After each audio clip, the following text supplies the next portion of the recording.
Good morning, ladies and gentlemen. This is Vandana Sachdeva from RaiseMoney, your host for the day. So here we have Mr. Mahavir Pratap Sharma. He will be enlightening us with few of his immersed knowledge and his experiences. I would request Mr. Mahavir Pratap Sharma to please bring in his expertise with us here. Happy to share my knowledge and expertise in what I think is the right thing for the startups trying to raise money to do. Look forward to the questions, Vandana. Surely, sir. So here we have, like last we started with the how should a startup ideally navigate and align towards funding options. With the continuity of the same topic, I am taking this uh, further. What are the key factors that new businesses should take care while reaching out to the potential investors? So the first and the foremost thing is that they should be ready to be invested. I mean, they should analyze the fact that they are in sync and at a stage where fundraising is important. They should have the right metrics in place. Second most important thing is to not randomly go to each and every investor, but to find and shortlist the right match. But what I mean by the right match is someone who understands this the investment space, someone who's not already invested in a similar domain and is not conflicted, someone who invests in that ticket size. Someone is a late stage investor taking an early stage will not help. Someone is an early stage, bringing him a growth stage company will not help. So the right matchmaking and right research about the investor, that he or she has these kind of thesis. They look at the following things. They invest at the following stage. They invest at this ticket size. They invest at this valuation. That matchmaking has to happen. If it is not the right match, writing blank emails with BCC does not help. So one, you're ready. Two, you have the right investor. And then, of course, creating the right pitch deck. You have to have something very, very important and critical that is clearly your company's strength in the very beginning of your pitch, because that will make me look at the next few slides. It will make me want to know more or ask you more questions. If I'm not convinced in the first few minutes or the first few slides, I personally feel that you've lost me as an investor, because if someone cannot sell his company or his idea with me in what they believe in, how will they sell their product or service in the market and get revenues for the company? So you really have to have your best foot forward. You really absolutely need to have a stellar pitch deck, absolutely clear idea about how to pitch. And lastly, if you're ready, if you have the right investor and you have the right pitch and you are now pitching to me, you should be very well versed with your company, the backward, the competition, the forward, and in-depth knowledge about domain. Because if you don't have that, I will lose the confidence that you're good at it. And you have to understand that all angel investors have a lot of knowledge about many ideas and many subjects, and we can ask you questions in multiple ways. We come with our own share of baggage and experience, which is good and bad both. Plus, we have our teams sitting who analyze and research on the subject matter and give us all that data points. So you have to be ready with everything. If you're not good at what you're doing, you will lose us at this fourth stage. So you have to be very, very critical on these four stages before you raise money, and that's the most important thing. Very valid points, sir. I would say definitely our audience will keep these points in mind and tackle them effectively and efficiently. To sum up, and for my understanding, this is basically that you're saying no unrealistic valuations while reaching out to the potential investors. I hope this is I the mean, you are lucky if you've reached a situation where you're negotiating valuation. That means that person is interested in you. That person is convinced with your idea and your team and your ability to deliver that. So you should be lucky that a good investor is negotiating on the valuation with you. And if you're not far off, I would take that deal unless it's too unrealistic or too far from what you're expecting. right, sir. So coming to our next question, how do startup often mismanage their financial projections? Means, well, when they're connecting with potential investors, so certainly they will find something, for their financial projections to be showcased, that they should get the right evaluation and they should get the right set of funding for them. So they mismanage. See, everyone tells them, especially the finance for people and their accounts team tells them to give very, very good projections because valuation depends on future product projections, and they end up giving absurd numbers. If it is not realistic, if it doesn't sound right, I mean, you see, always under, promise and over deliver.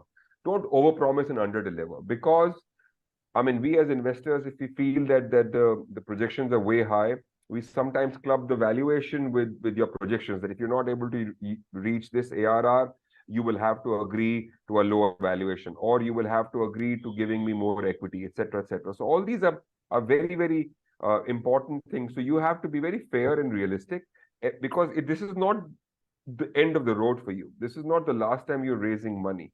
This is not so even if you get a higher valuation from me today, tomorrow when you reach a milestone and you've not reached where you promised, I will not trust you as much. I will not reinvest. So when the new investor comes, he says, why is the existing investor not investing? So it is very, very critical that you balance it out. And for whatever unforeseen reasons, if you're not able to achieve the target, it's a different story. But if you are, everything being normal, if you're not able to reach it, you are jeopardizing your next round of funding, even if you don't give me more equity. So we have to be very, very careful with all this. So, like here, I would say that very excellent points that you have mentioned here, that no jeopardize with the financial numbers while reaching out to the potential investors, transparency to be maintained, and the sensitivity of uh, all the factors to be taken care of. Um, Okay, sir. Moving ahead with our next question. So, what exactly that you would like to see in their pitch decks? What do you see that, okay, this is the something thing that I would like to have an understanding, and this approaches me well, and funding possibilities are there? so pitch deck is the most critical thing. I think uh, I personally feel that, as I said earlier, also your pitch deck, big first 2, 3 slides should be like absolutely clear, crystal clear, telling me your strengths, your numbers. So if your growth is month on month is very good, that should be the highlight. If your gross revenue is the highlight, if your idea and IP is the highlight, whatever that is, it should not be a mundane problem, solution, this, that, stam, sam, so all these things are not as critical. It should vary from pitch deck to pitch deck. The first 2 slides should absolutely have your, most important, most strong point. Once you've done with that, and once you've created an kind of excitement in the investor or whoever is looking at the pitch deck, then you give all the facts, market size, what have you done, what is, etc., the competition, and then you end everything as if you are trying to sell your product or service to me. So you should always be selling, because even if I'm not the buyer for you, if I'm not a consumer for you, but if I see that inert desire in you to sell the product or service that your company is offering, it makes me feel happy that you're committed to whatever you are doing, and that's what it is. So it's a pitch deck should be a very smooth, not too many slides, maximum, anywhere between 13 to 17 slides, not too many slides, covering all important information, leaving some for question answers and later validation. If there's a technical, don't give too much of technical jargon. Overview, exciting. It's a pitch. It's not a full business plan. In the business plan, you can go into more details, cash flows, etc. But in a pitch, it should just be a teaser. It should excite me. It should want me to know more. I should be convinced that this is something that's unique, and that's what the pitch should have. So here you're saying that the clarity of structure to be there in their pitch deck. It is really very essential. It is very important. If you are not clear with your pitch deck, how will you be clear in selling your products? It's very important. And how would you help our audience while making their pitch deck? Like, what are the potential risks they should mention while means they are producing a product, they're understanding the demography, and the product reachability, product scalability? How will they make out, and what are the potential risks that you mention here that they should address in their pitch decks? I think honesty is the best thing. If you have a shortcoming, if there's something that you need to improve, while you're, say, sir, we are just lacking this, we need to improve that, and I'm working on that. I think and we've had a bad year last year. We did very good in 2019. Then we went through tough times. It's okay to tell everything. And if you're honest to the investor, and if you tell, and we don't find out from other sources, it's always something that's a red flag that I have seen people try to tell that later or hide that at times, or say, I was about to tell you, or we would have told you later.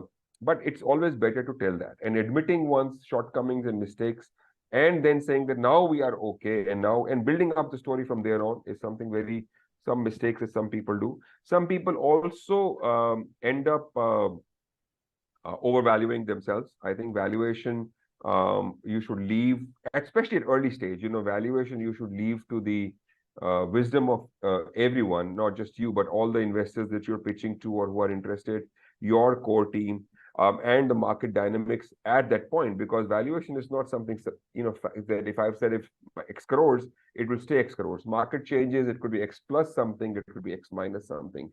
A same market condition, but investor A will require a lower valuation because he or she brings more value. Or an HNI who is not an angel investor, just putting in money, can give you more value. So all these things are very, very subjective, and they depend on 10, 15 different parameters. So don't get into an argument, or don't fix your mind with valuation. There should be a reasonable range that you should be agreeable to, and it should vary on depending on what conditions we are in, who the investor is, when you are pitching, what is the market situation at that point of time, what is happening in your domain, how critical is the money at that point. All these things are very, very important, and that's what you should absolutely be clear about. Certainly, sir. Very well said. And means here I have an understanding, and probably I must say my audience will also have an understanding. Like ignoring or downplaying with potential risk, they should avoid. They should not. They should be, clearly, first-handedly, they will be ready, and they should understand well what are the nitty-gritties of their projects are. Yes, absolutely. Fine, sir. While like coming to our next question, it will be somewhat a follow-up question, I would say. Like, how do startups often mishandle negotiations with potential investors? Sir, probably you will be facing out with all the startups reaching out to you, and when they are on their negotiations, what all are the what is the thing that you understand and you like to guide our audience out that this should be taken care of prior? There's nothing wrong in negotiating. There's nothing wrong in not agreeing. It's how you negotiate and how you disagree is what is most important. So let's say, I'll give you an example. I'm saying your valuation is X crores and you want something more, and let's say it's 2X. Now, you can say, sir, it's thank you. We appreciate, we are not interested, and finish it off. And that's how simple that is. Or you can say, sir, I agree, I respect you a lot, and I understand that you are giving me an X valuation, but if you may allow, can I try and justify why it's 2X of what you're offering me?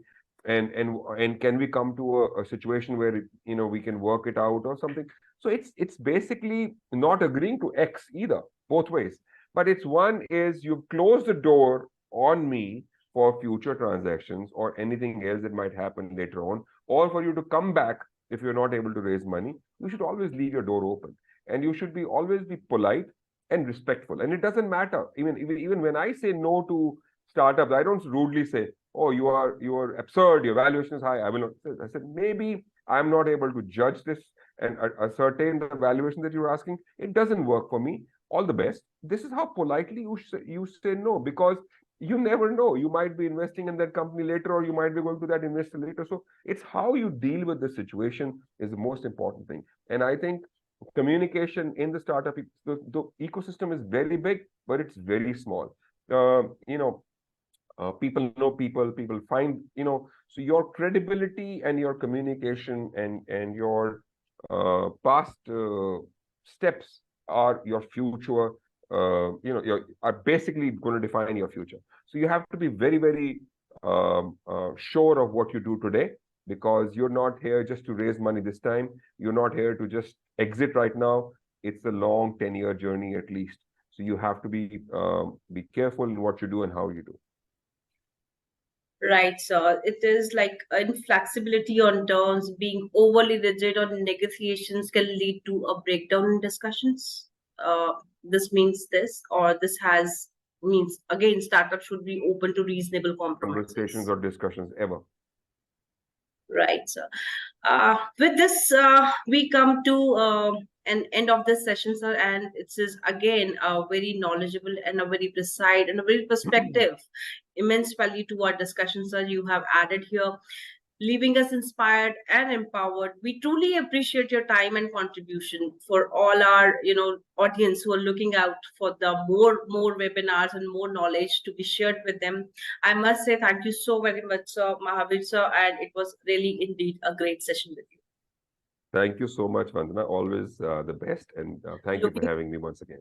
Thank you. Surely, sir, we are looking forward. This is a series of an event where we are navigating funding series for all our aspiring founders, new business startups who seek such guidance. And we really appreciate your time, valuable time with us, sir. No problem. No problem. Thank you so Thank you much. so much.